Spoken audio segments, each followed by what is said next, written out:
starting point would be maybe to introduce myself and the organization that I represent, and that is Solidaridad. It's a Spanish name, as most of you would have worked out, but we actually a global organization that is currently active in a little over 45 countries globally, operating on virtually all the continents, with offices that we call regional expertise centers. Now, these regional expertise centers run programs which are driven by a theory of change, which focuses our attention on a couple of very important things. So we like to see ourselves as an organization that tries to provide solutions, or at least to curate an environment that allows for solutions to be provided. We're looking at it from 5 levels. The first level is with the producer himself or herself. How can we help the producer improve their at a farm level, at that micro level, and ensure that we are optimizing both the use of the land and other natural resources, and ensuring that there's an optimal yield that the producer is able to get.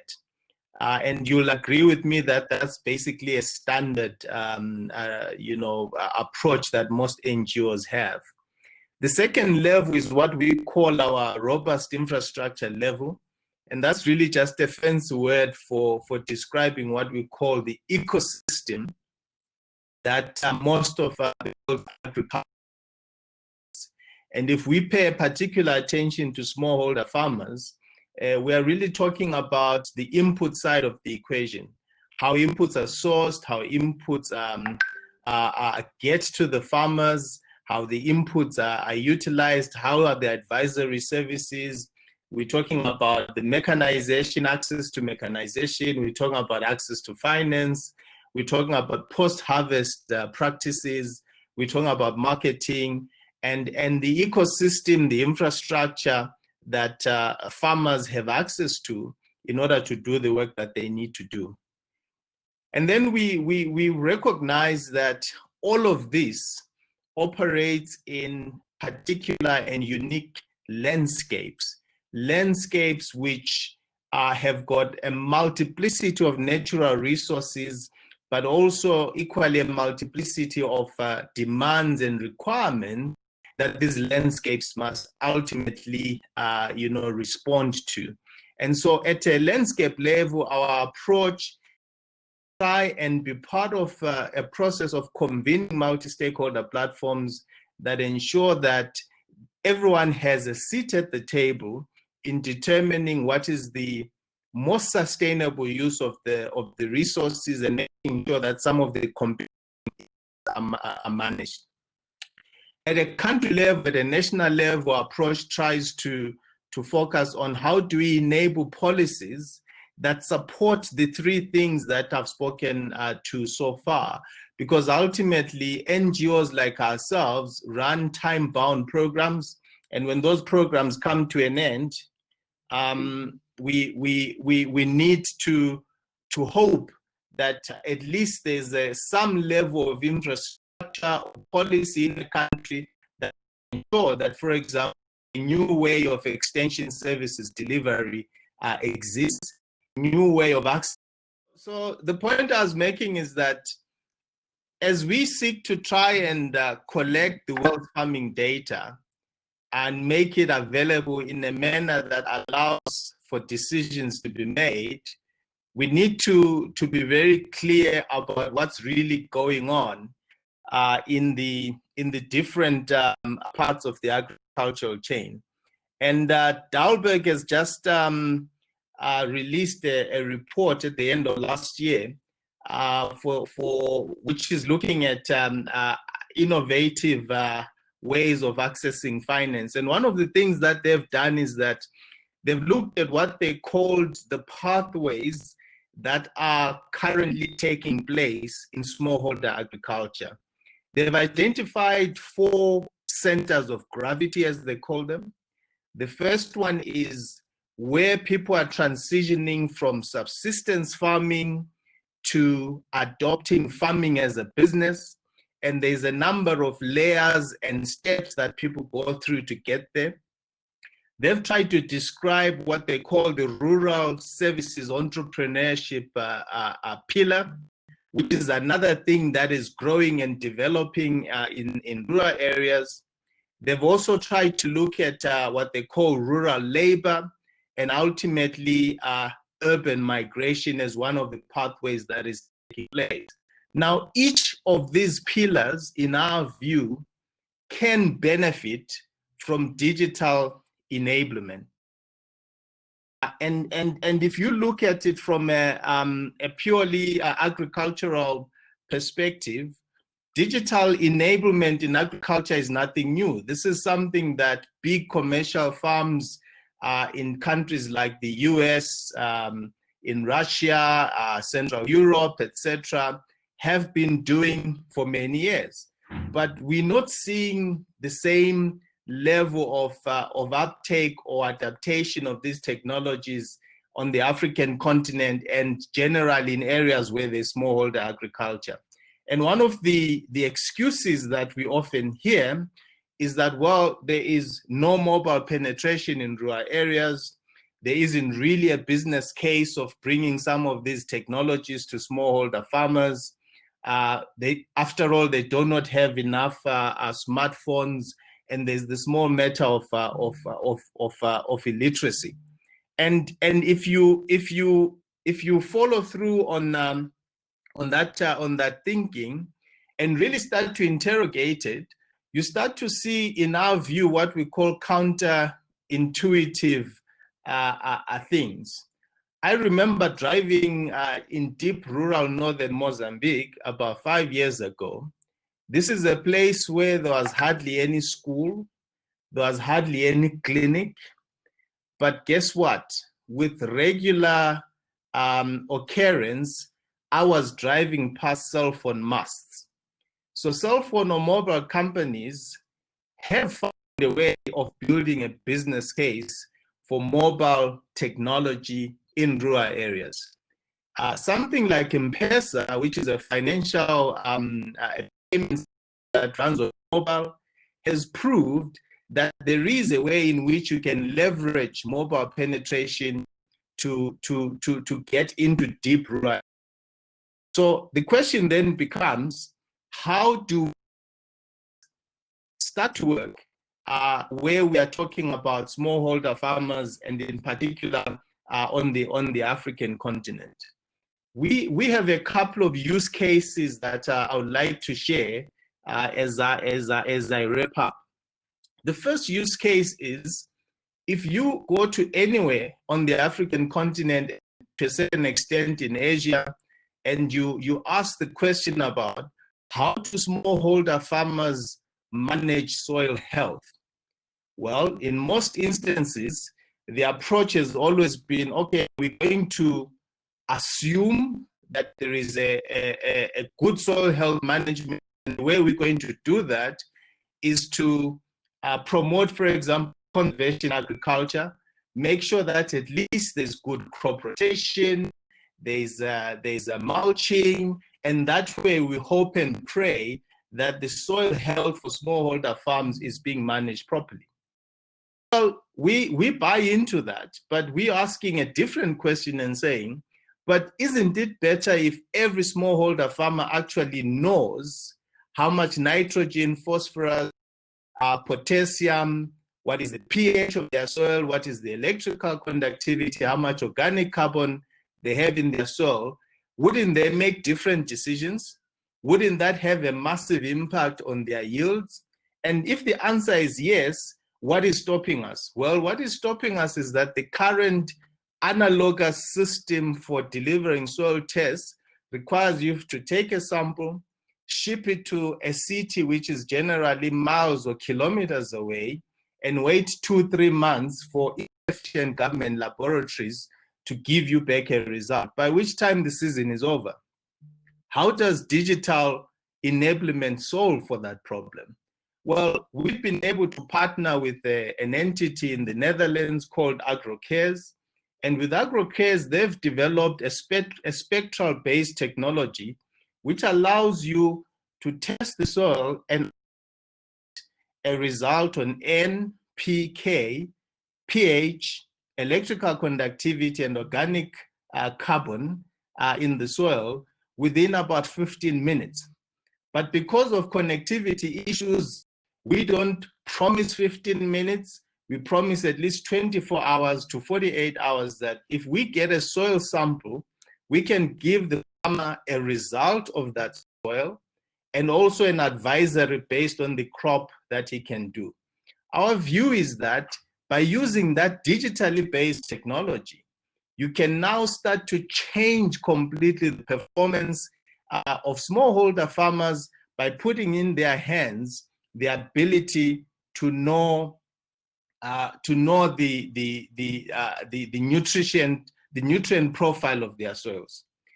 The second use case I would like to share is about extension services. Extension services across the continent of Africa and in many parts of Asia and even South America and Central America have collapsed. And more importantly, governments are actually not able to provide extension services at the right ratio of between farmer and extensionist. And it's becoming an expensive thing. As NGOs, we've tried to step into the gap, but the truth of the matter is that if you look at the cost of servicing a farmer, it's not going down. It's continuing to increase. So how have we tried to solve for that as an organization? We've said, look, ultimately, when you've got, in our case, 35,000 smallholder farmers growing soybeans in Mozambique, in Malawi, and Zambia, if you were to effectively provide extension services for them at a ratio of maybe 1 extensionist to 50 farmers, you'd need thousands of extensionists. We could not afford that.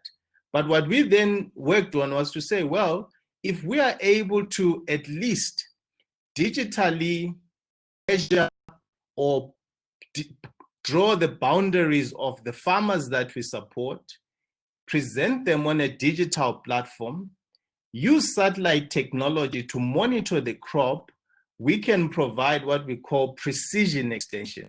And precision extension is we're only sending people to areas where we see exceptions, where we think an issue to be attended to, and we then can use scarce resources to provide support where it is needed, as opposed to just going generally.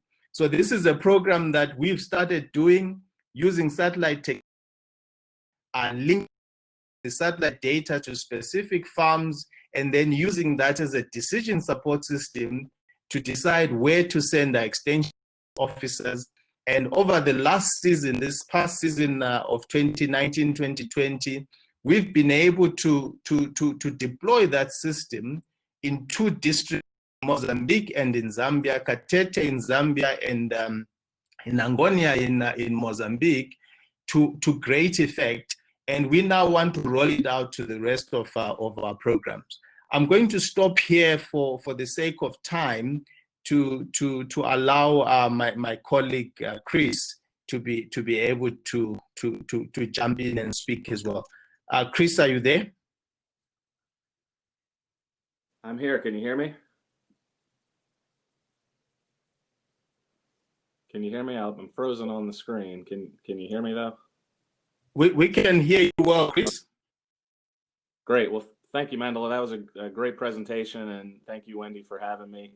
I'm going to follow up on some of the things that Mandla was talking about. I wanted to just give you a little bit of an introduction about who I am and why I'm here.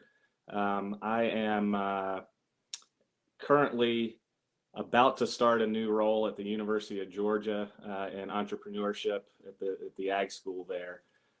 My kind of time in agriculture and in Africa goes back about 25 years. I studied at the University of Nairobi, studied land use practices at the University of Nairobi when I was about 20. I got into ag through biotech, co-founding a company called Precision Biosciences.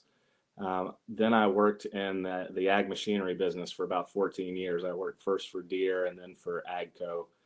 Most of that time I was doing strategic planning for those companies and ag tech partnering. I was lucky enough to be, when I was with Deere in Brazil about 12 years ago, at a time of kind of a transition time for agriculture in Brazil, which was really interesting to be there, of modernization and transition. And at AGCO, I did about 35 corporate partnerships, as well as worked on the acquisition of Precision Planting from Climate Corps. My background is much more around large row crop farming. That's been kind of my specialty. I will be broadening in my new role at the university, but I think the perspective that I bring to this discussion is just having participated in ag tech and in different capacities in South America, Europe, Middle East, and North America. Not as much in Africa, unfortunately. I'm hoping to change that, in my new job. But just been able to see how that's developed over time, and been kind of at the front edge of large ag technology development. So today I wanted to talk a little bit at a high level about that perspective. And so that's kind of how I'll go through this. When I think about an area of opportunity like Africa, I really think about three kind of buckets of opportunity. And Mandla talked about one of those right off the bat. So there's kind of the traditional area of soil, seed, fertilizer, chemicals. And so you may be thinking, what does that have to do with digital? And Mandla talked about that. I think there's really uneven data about soil in most of Africa. I think there's some parts where you can get some really great data, but if you look at Europe and North America, pretty much every square foot has been tested. You know what you're getting. You know how it's been used, and it's been tested multiple times over the last 100 years probably. We're starting to see, I was starting to see in Brazil some of the same types of challenges where they're just not sure, what the pH is, what the NPK readings are, what the conductivity is. And it makes it harder to be as efficient as you can be. And so I think when you have uneven data like that, it turns it into a digital challenge. And there's technologies like Mandla was talking about around, from AgroCares. There's other companies that do that kind of testing, and you're able to get the information right back on your phone right away. And it just makes a huge difference in the amount of information that the farmer has to use on his land. Similarly, imagery from satellites, drones, airplanes, uploading pictures of plants and of bugs and of diseases, plant by plant care. When we start talking about smallholders, you can start to look at smaller and smaller blocks of land and how many plants are in those blocks. And then I think Mandla talked to, as well as the woman from WeWork talked about the opportunity for digital advice. WeWork, that's their business, and the extension services as well. All of that comes from gathering better information about the soil that any farmer, smallholder, largeholder, any farmer is farming. So I think when I think about how a smallholder becomes more successful, how a smallholder can become a larger holder, it's about how well they can manage bigger and bigger chunks of data and use that to their advantage, and how they can effectively apply lessons from one field to another. So, maybe as technology developed in North America, to a lesser extent, maybe Europe, it developed kind of in this traditional area of soil and seed and fert chem without really being digitalized.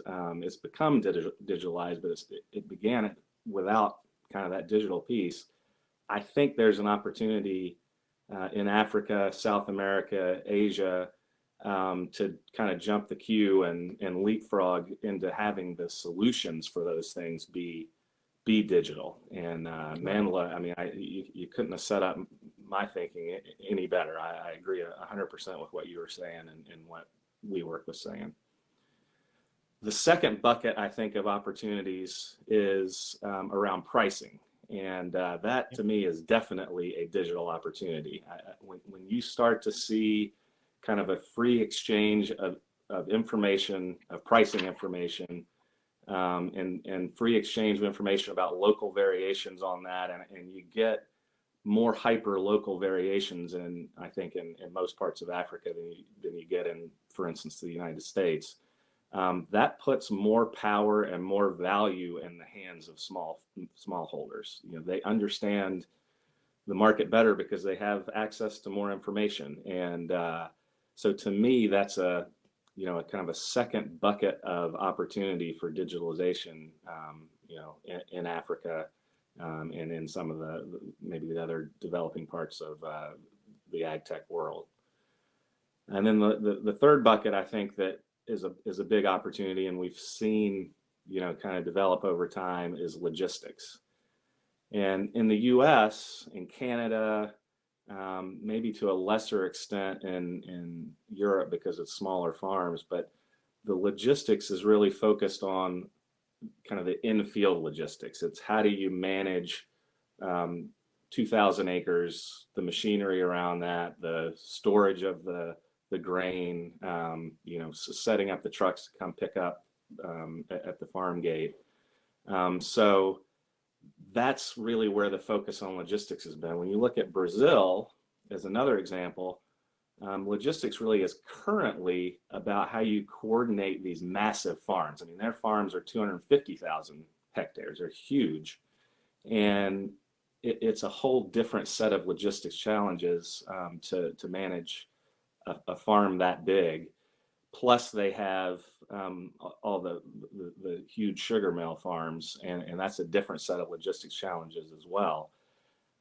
They're starting, though, Brazil is, to move towards how can you manage the farm gate to port logistics. And so you see a little of that in Brazil.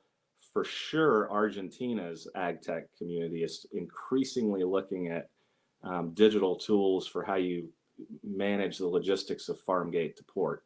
And the reason is that the infrastructure in those countries is more difficult to manage than in, for instance, the US and Canada, where there's big, wide, straight, flat, smooth roads. And that's been a big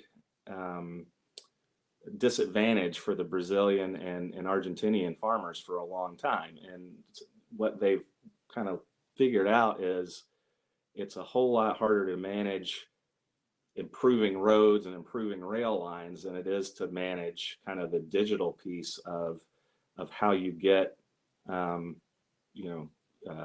grain to port as efficiently as possible, given the infrastructure that is there. And I think in Africa, there's many parts of Africa that have similar infrastructure challenges to what you see in Brazil and Argentina. So I think there's probably, an opportunity to invest in tools that can be used on smartphones, maybe SMS, that could create tremendous value for farmers.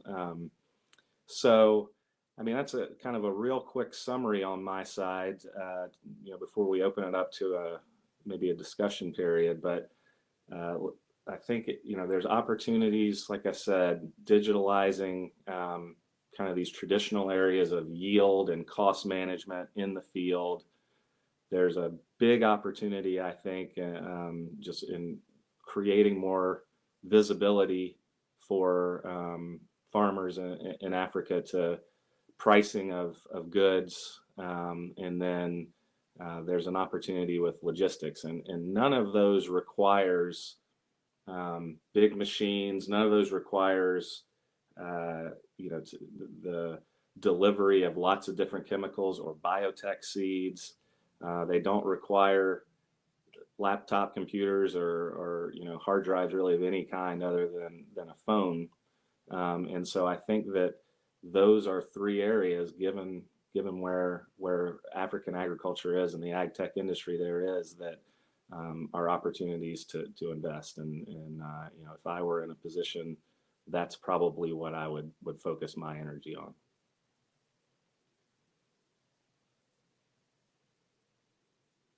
So I think at this point, that's spot on, Chris. I'm glad that there's a lot of alignment in terms of some of the inflection points that you see, having worked mainly with row crops and stuff. And I think this is not just even around crops, but even with livestock. We find that in a lot of the countries where we operate here in Southern Africa, countries like Malawi, Zambia, even Zimbabwe, the bulk of the livestock farmers are actually small-scale farmers. But one of the issues that seems to be a struggle is the information asymmetry around how people get pricing information, how people get to understand the value of their animals. And so we've been thinking a lot about that. And one of the tools that we've brought out is a cattle grading app, which allows the farmer or the extensionist in the area where the farmer is to be able at the village to at least get a sense of the grade of the animal by combining body condition scoring and also the number of teeth that the animal has, which obviously talks to the age of the animal, and then synthesizing that into a grade, which the farmer can then have a much more intelligent discussion with the marketer of livestock with, because he now knows for himself what the potential value of that animal is. So your point around improving information and helping farmers to understand pricing and so forth is absolutely critical. And like you rightly say, the tools that are required to fix that are not huge, massive tools, but are tools that are already there and I think can be done. Yep, agree 100%. I think at this point we probably want to open it up to the rest of you folk that are listening or watching. If you have questions to ask, I'm seeing some questions here on the chat line, Chris, and I'll respond to Andres. And he's asking the question: what does it take for farmers to adapt technology, including chemical, seed, and new information? I'll give it a first step, and then Chris, you can go. My sense is that, contrary to popular belief, even small-scale farmers on the African continent, commercially orientated as anybody else, they've got self-interest. They want to do well. They want to increase income. And I think what we've often failed to do as agricultural, support staff is to help farmers make the connection between the technology that we're proposing and how it actually impacts their back pocket. And I think if we can do that better, I think that will improve the adaptation of farmers. So one of the things that we are working on, Andres, to deal with behavior change and so forth, is to start working on incentives. So we've built an incentive engine that links farmer practices on the farm to a set of incentives. So the farmers earn points if they say plant early or weed on time. And at the end of the season, there's a tallying of the points that each farmer has earned. And then there's real value that the farmer gets, whether it's airtime, it's a pair of gumboots, or it's a bicycle. Farmers recently in Zambia were rewarded with bicycles for good agricultural practices. So we're also trying to figure out how we influence behavior change by tapping into the self-interest that we believe exists in everyone. I don't know what your thoughts are there, Chris. Yeah, I think the only other thing I would add to that is, you know, there's kind of two pieces. The first is access to information. So there's two things that can happen with farmer customers. They either have way too much information and can't sift through it, so they don't know what thing to pick, or they don't have enough visibility to what's available. So kind of getting the right type of visibility to what's available to use, and education about, you know, how it works and how it can work. And then the flip side of that is being able to show them that something worked. That's been the challenge for technology in the US, Brazil, Europe that I've seen over my career is, no matter how much, you know, we can show a particular farm has improved, there's always, it could have been that there was more rain or less rain, or you know, I guess the point is there's too many variables. So being able to demonstrate that a particular farming practice is what caused success is an important piece of getting people to adopt technology.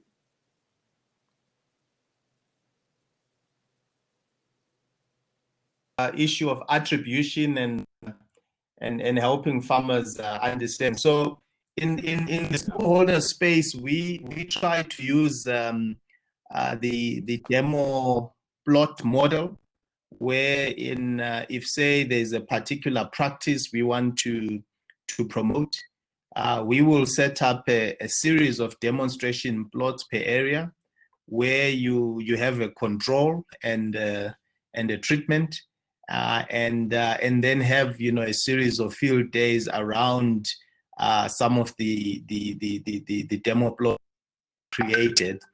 It's a slow burn kind of approach, because you know, sometimes you can only do one season at a time, right? But I think we're trying to layer it with then creating some incentives, so that you've got a wider group of people at least attempting a practice. If initially it's only for the reward, well, I get a bicycle at the end of this, we then hope that through that they'll be able to see for themselves and validate that what has been proposed actually works or doesn't work. Yeah, and that's a great role for extension services as well, as having demo plots of different types, you know, in different types of environments. So I think that ties back to some of the things we were talking about before.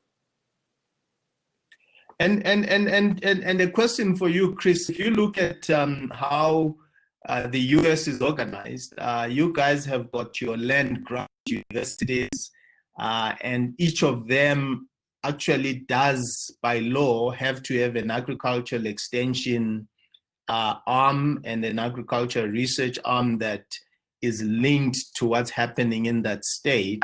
How do you see something like that perhaps being done on the African continent, having had the experience you had in Kenya? Yeah, it's an interesting challenge, because the land grant colleges do, you're exactly right, they have extension services as a requirement.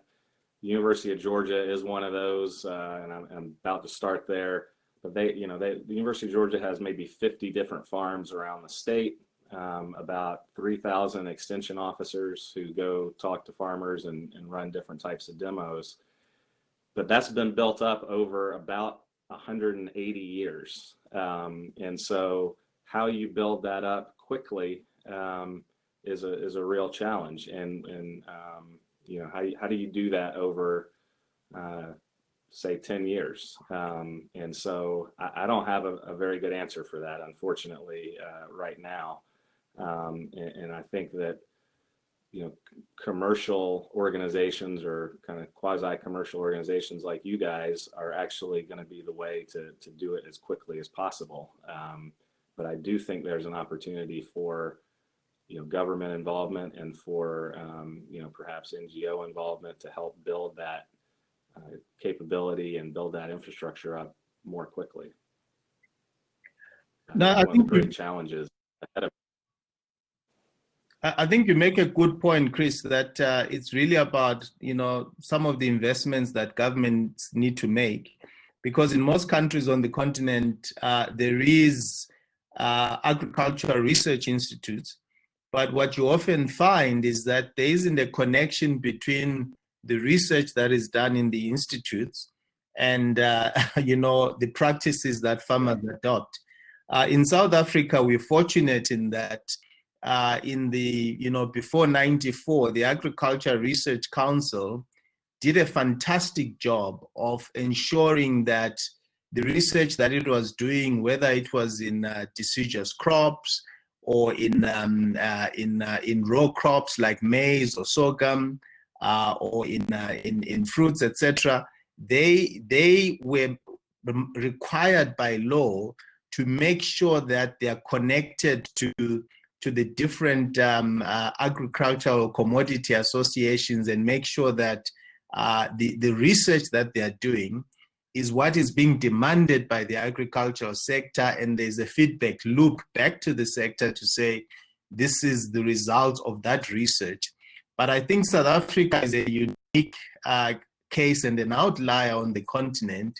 When you move out of South Africa's borders, that connection is simply not there. And I'll share a typical example. Zambia has the highest per capita consumption of edible beans or pulses in Southern Africa. And yet, if you walk into any agriculture input shop, you'll not be able to purchase certified seed for any of the beans that people consume in Zambian homes. And as a result, yields have tanked over the years because there simply isn't enough research on what is essentially a staple. And so that's a big gap. We do have a question from Sheena Campling, who's asking about how do we ensure that the language that is used in some of these technologies is one that the end users understand. I don't think there's a silver bullet answer to that, Sheena, except to say that it really is in my view, a philosophical position that you take to say, are you building tech in a farmer-centric way, or you are building tech and trying to present it to a farmer? And what we found works and works all the time is how we always steeping our feet very firmly in where the farmers are and trying to understand the problems they are trying to solve, and then playing that back into a technology solution in a language that they understand. I don't know how you'd answer that, Chris, from your side. Well, I think that's exactly right. There's a history in our industry of trying to push tech onto farmers rather than starting with the farmer-based problems and helping them solve that. And I've seen over my 15-year career that has started to change, and more companies are thinking about how do we get farmers where they need to be instead of just pushing tech out to people. So you're exactly right. I think in terms of tactically executing on that, I believe that I saw a presentation that WeWork did a few years ago, and they're using different types of AI tools to essentially translate kind of real-time farm stuff. And I don't know how far along that is yet, but I was really intrigued several years ago when I saw a presentation about what they were doing to try to make sure that their customer base, which I believe is East Africa, where there's 100 different languages that farmers are using, and they're figuring out ways to kind of drive that kind of talk to act technology. Yep. They're using that to transition it to just essentially a translation device. And see a little bit of that actually in some of the technologies in South America as well. There's fewer languages, but it's still something that I think it's an AI problem to solve tactically. That's actually quite interesting. Our office in West Africa, in Accra, in Ghana, they've rolled out quite an impressive IV system. This a recording system, which we use to push out information to farmers, and then allow farmers to actually be able to respond, to try and have a workaround on the issue of literacy and farmers' inability to respond via SMS in some instances. One of the things that we're working on here in Southern Africa has been the issue of trying to use imagery. So when we build apps, and we've got a few apps on the Play Store for folk to check under Solidaridad, and we try to make our apps quite intuitive in that they don't require someone to have a PhD in agriculture to navigate, but a lot of the icons that we use are fairly intuitive icons, which in our view we believe help able to navigate. But it's not it's a work in progress, because they say the biggest room there is the room for improvement, and I think there can be improvement in how we deliver content in a manner that farmers.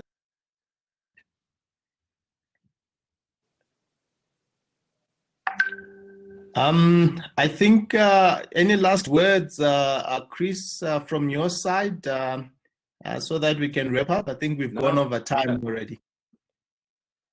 Yeah, really enjoyed this. Mandla, really appreciated all the things that you said, and thanks for sharing some of your time with me. Fantastic. And to the folk that are still listening, our details have been shared. If you need to do any follow-ups, please reach out. But I think my last word would be to say that the COVID-19 situation has indicated that a lot of the digital solutions we've been working on are required now, because the fact that people haven't been able to travel and get to as many places as they typically would means that there's a gap, and I believe that technology can be part of the solution. But thank you so much, folk, and we hope you enjoy the rest of your conference. And Chris, pleasure to meet you, and I'll reach out separately to pick up the conversation. Thank you. Thank you, and thank you to Mandla and Chris for joining us here today. You're muted, Wendy. Oh, I should. We can hear you, Wendy, now. You can. Okay, great. Just thank you very much for joining us, and we'll send you the additional questions that come through to respond to. Okay, super. Thank you so much. Thanks very much, everybody. Thank you. Thank you. Cheers.